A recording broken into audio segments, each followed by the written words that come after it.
Hey guys, welcome to She Knows Arsenal. My name is Jessica. I'm your host. You can follow me on Twitter at Justino Tweets and at She Knows Arsenal. Welcome to another match review for Crystal Palace nil, Arsenal 2. We won away from home against Crystal Palace at Selhurst Park, which, if you're like me, you were really, really nervous before this game because deja vu just starts to hit you. It's like a double whammy of the opening day of last season, plus when Crystal Palace killed us after the international break last season. So I don't know about you, but I was feeling confident about our team and how we've improved, but not confident about the situation per se. And I just have to say that, like, if the Premier League put us on an opening day one more time in a London derby away from home, I think I'm just going to be done with it because it's so nerve wracking. Nevertheless, we got the 3 points. We are top of the league. And I think there is a lot to talk about in regards to this performance because, unlike the last two performances that we had in preseason against Chelsea and Sevilla, there were some off performances, I would say. I would say I could name maybe 5 Arsenal players that definitely performed under the level that we know that they can play. And we will kind of talk about that quickly in this quick match review. But ultimately, if you have 5 or so of your players not playing to the top of their level, and you still can go away from home at Selhurst Park, a place where you really struggle to get points at, against a really kind of reinvigorated Crystal Palace side with a lot of physical players that are really up for it. I mean, if you can get the 3 points, then in those circumstances, then I think we're moving in the right direction because last season we definitely would have lost that game. Last season we did lose that game. We weren't, all of our players weren't up to it and we got smacked. And this time around, it was a little bit different. I won't say it was the cleanest performance. I think that we were really good in the first 30 minutes or so.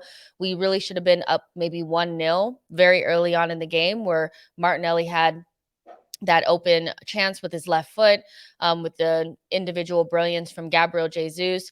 We had another, chance or so, but we did get our our goal from a set piece. So that is kind of still aligned with what was going on last season. It was a nice set piece play, and we got the goal from there. But ultimately, after those first 30 minutes, I do think Crystal Palace kind of came back into the match and showed what they could do. And I don't think we match up well with them. I think we're more of a wanting to control the narrative of the game, control possession, pass it around, show what we can do on in one half of the pitch.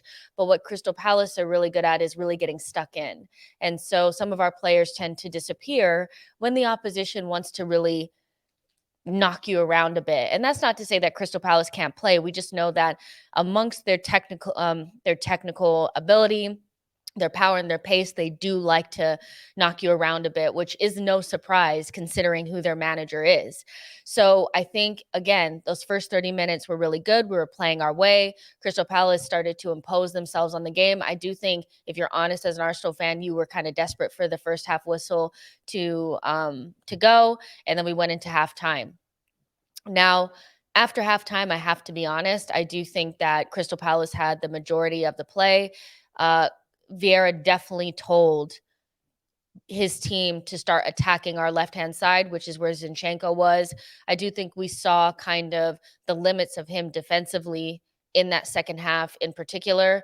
This is a guy that is 100% a midfielder. He's spoken about it before. He knows he's not a great defender. He'll try, but he does tend to jump into tackles and miss.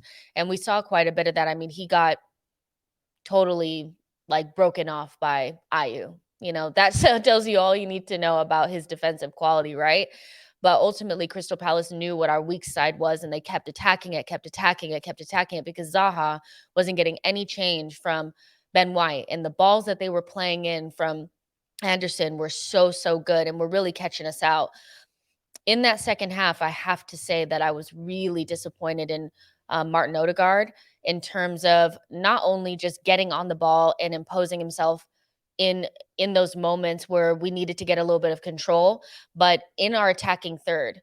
when the opposition is on you, the way that Crystal Palace was, when you get that opportunity to get down the pitch and kind of get that goal to kind of alleviate that pressure, you have to do it. And there were several moments, not only in the first half, but in the second half, where he just refuses to shoot.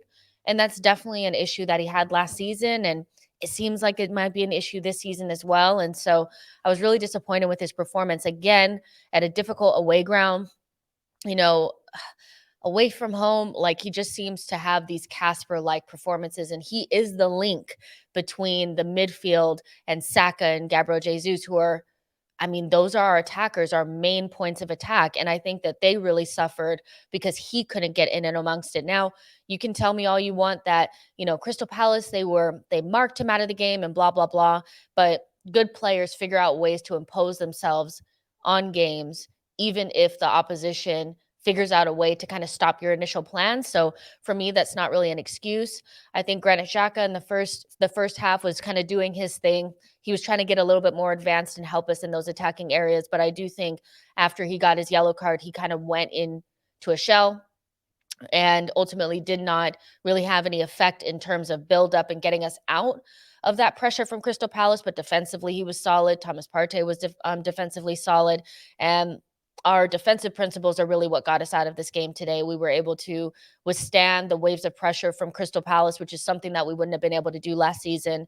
And I think we all know who was the main factor in that, which was William Saliba. He was cleaning up a lot back there. He had so many good tackles, so many last-ditch efforts. In the first half, they couldn't get by him. And I really do think that you see his quality in that match and why it was so important for Arsenal to spend that 27 million on him as an 18-year-old. The guy is absolute mustard, and we really need him because last season, I do think that's a game without him that you lose because you can't withstand the pressure. And he was so calm and cool and collected. And even though he was the youngest player back there today, he looked like the most experienced, which is good, for Arsenal. So for me, and I think for a lot of people, he was the man of the match. I think Ben White was a close second because he had a very difficult assignment, to keep Zaha quiet. He didn't really get caught up in all his, theatrics and all that kind of stuff. And I think he did a really good job as well. And it was a normal Gabriel performance, a good kind of defensive performance mixed in with a little bit of shaky moments.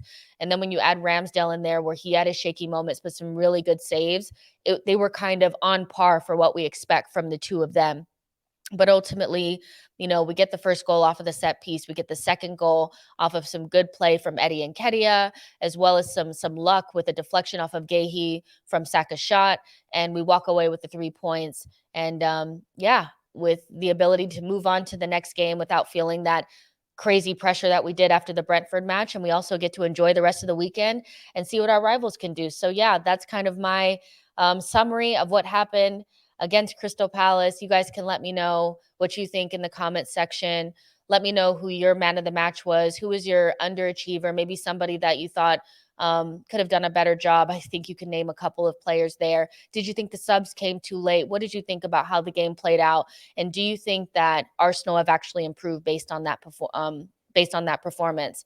Make sure you guys like the video, subscribe to the